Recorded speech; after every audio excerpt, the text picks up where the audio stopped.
Hey there, welcome to your daily dose of awesome, your live 15 minutes of inspiration, motivation, and education to get your day started right. And I am super excited to be here today, super honored that I've been asked to share again with you here on the Daily Dose of Awesome. Now, if you are seeing me for the first time, my name is Brandy Shaver, and I am an affiliate here inside of Elite Marketing Pro. I actually built my first six-figure income using the strategies that are taught here, and I am excited about today's topic because, and it looks like we have a lot of notifications going on, because I'm excited about sharing with you a personal experience that I had not long ago inside my company event. Now, question, I just want to make sure that we are live. Have any of you ever been to your company event and really just were ticked off that you were there? Okay, so drop me a number one if you've ever experienced that, right? Because last event at our global convention, I was really just ticked off that I was there, that I hadn't hit the rank that I wanted to, any of that. Like, I just was irritated by all of it, right? I was irritated by all of it. It just really just ticked me off, right? And if you've ever been there, again, drop me a number one, because it seems to be that this happens quite a bit inside of your business.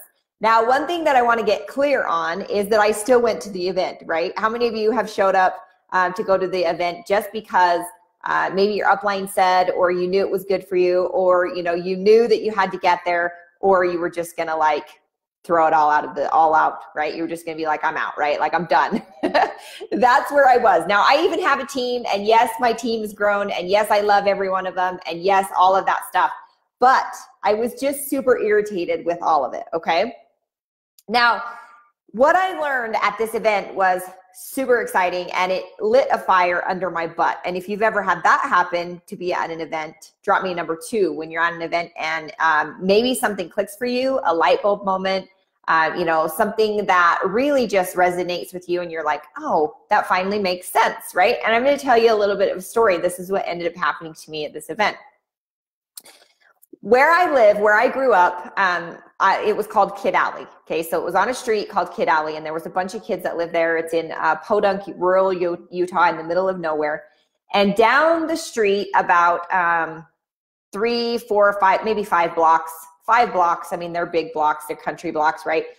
There was a dairy. Okay, now this was the Dyring Dairy. Now the milk truck would go up and down the street all day long, and we were told to stay out of the street because of the milk truck. And because of the dairy, it was a really putrid smell. Okay. Now, us living there, we didn't smell that anymore. We didn't smell that nasty manure smell. In fact, what we used to call it was, it smells like money, right? Because when you live in a small community like that, and they have a business that makes really great money, the smell of manure, that's what we called it, was the smell of money. Now, when my cousins would come from out of town, like Idaho or Phoenix, or wherever they might be coming in to visit me, or even when some people lived in like Mayfield, which is not far from where I lived, but far enough away that they didn't have the dairy smell. They'd come over when I was in high school growing up, those kind of things, and we played outside. We did all those kind of crazy things. Actually played outside, so we didn't have screens. They would come over and they'd be like, oh my gosh, it stinks here at your house. Like, how do you stand that? It just feels like it's on you. Like, the smell is just on you, and it feels like it's just like this cloud, right? And if you can imagine what it looks like, it's kind of like a green fog, right? And it smells like cow manure, okay? And so we didn't notice it anymore because we'd become desensitized, right? And this happens in your business. I want to relay this story to you inside of your business. What happens to you inside of your business is that you continue to do the work. You pound the pavement. How many of you are like in the weeds, right? Like you are doing the work, and you're just not seeing the results that you want to be seeing. And maybe you're ticked off. Maybe you were at your last event and you were ticked off. Maybe you didn't go to the event and you're still ticked off, right?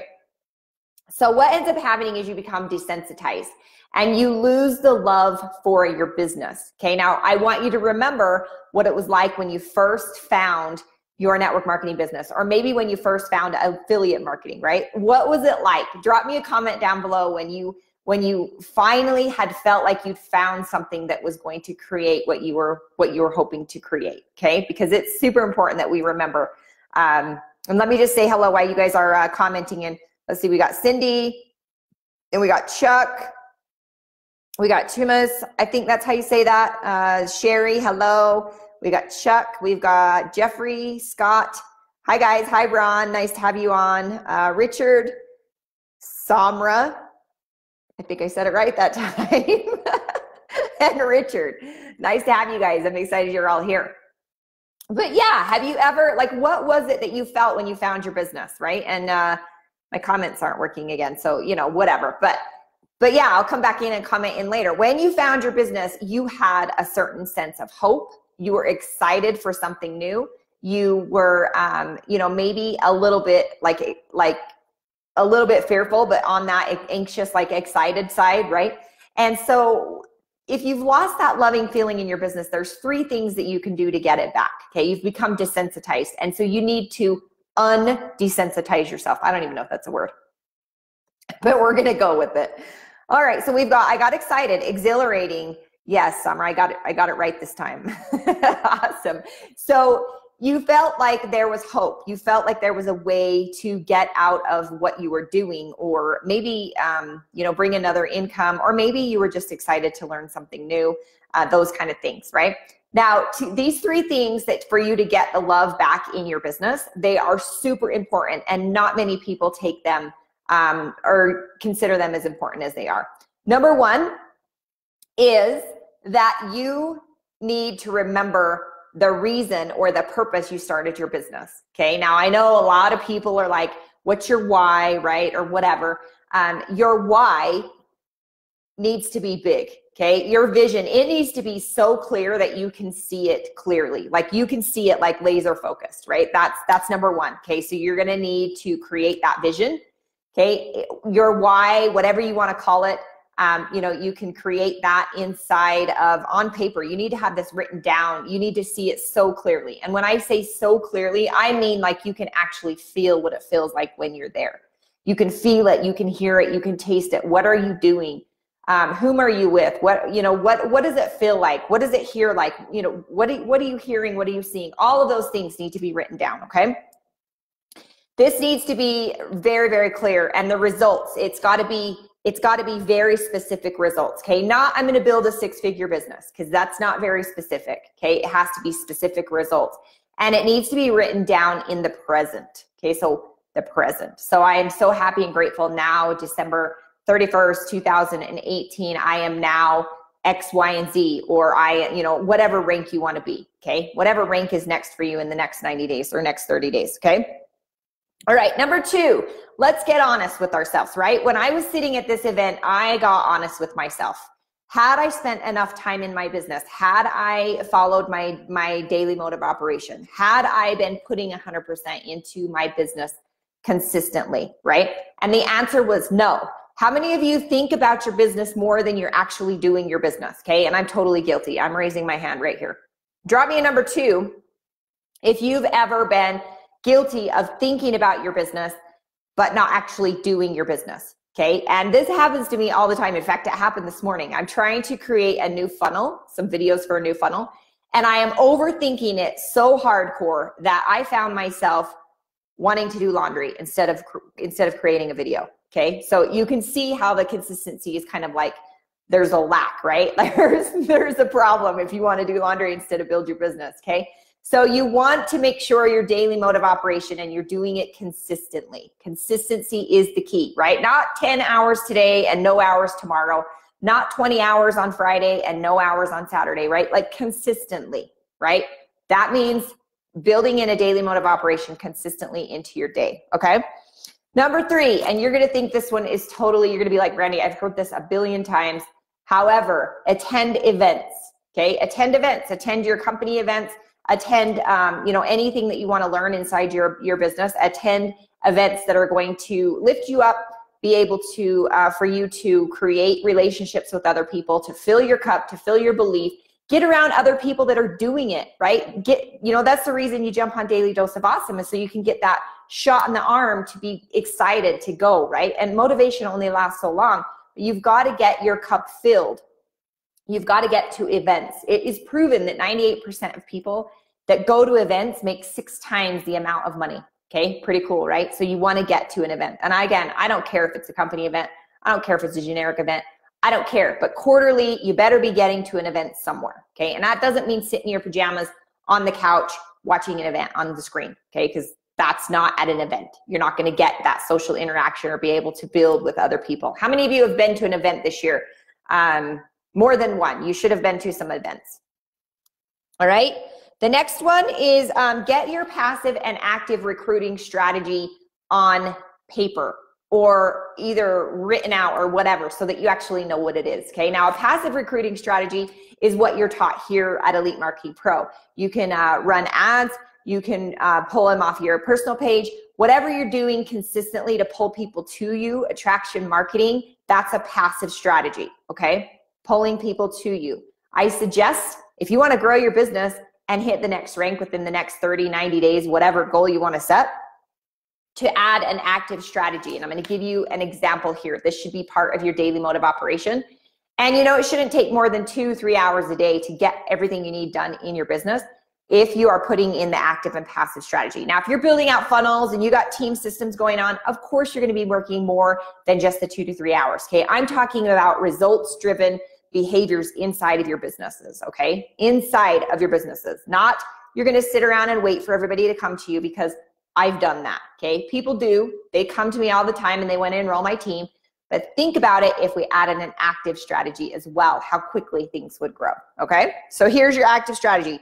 Number 1, connect with 10 new people a day with a message, okay? Now, I'm going to continue to share this with you guys until you start to get the results you're looking for in your business, because it works, okay? So add 10 people to your network, to your following, whatever. Add 10 people a day, okay? With a message is preferably. Number 2, comment on 10 different posts on your personal page. Now, if you're not using a personal page to build, I suggest you do it, okay? I started doing mine not long ago, probably about 6 months ago now, and it has totally doubled my business results, okay? I was certain that I was never going to build on my personal page, that personal page was just for family. Personal page was just personal, right? Doesn't make any sense when this business is all about human connection, okay? So you can use your personal page and you can use your fan page and you can use groups. You can use all of the things that you need to be using inside of your business. How many of you are using personal page? Drop me a number 3 down below. How many of you are using a fan page? Drop me a number 4.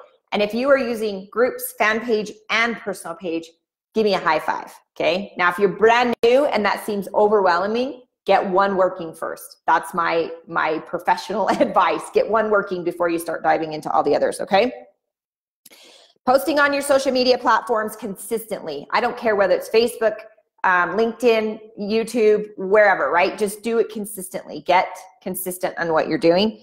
Build relationships. That was the next one. Make sure you're building relationships with people, finding out who they are, finding out their pains, their wants, desires, finding out, you know, their dreams, finding out what they're looking for, and really understanding people. Just being a friend, right? You don't have to recruit everybody to build a business. Be a friend first, and definitely people will start to come to you.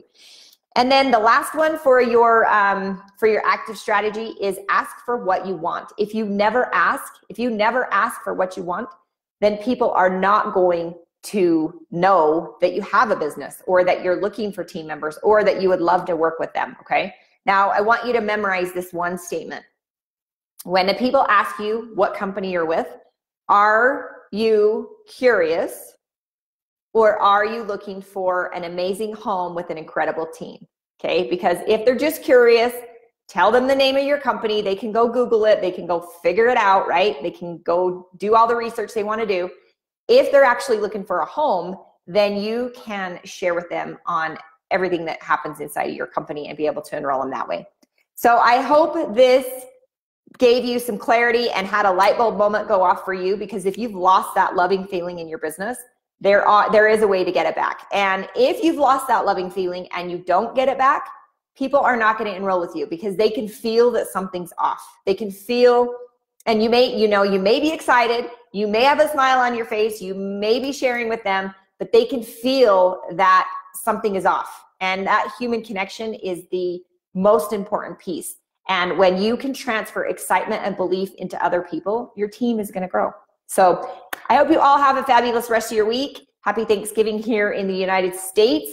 And for the rest of you, I hope you have a great rest of your week and get your active and passive strategies down and fall back in love with your business. Remember the reason that you started. Remember how amazing it is to be a part of network marketing, affiliate marketing, and having your own business, being an entrepreneur. And we'll talk to you guys later. See you soon.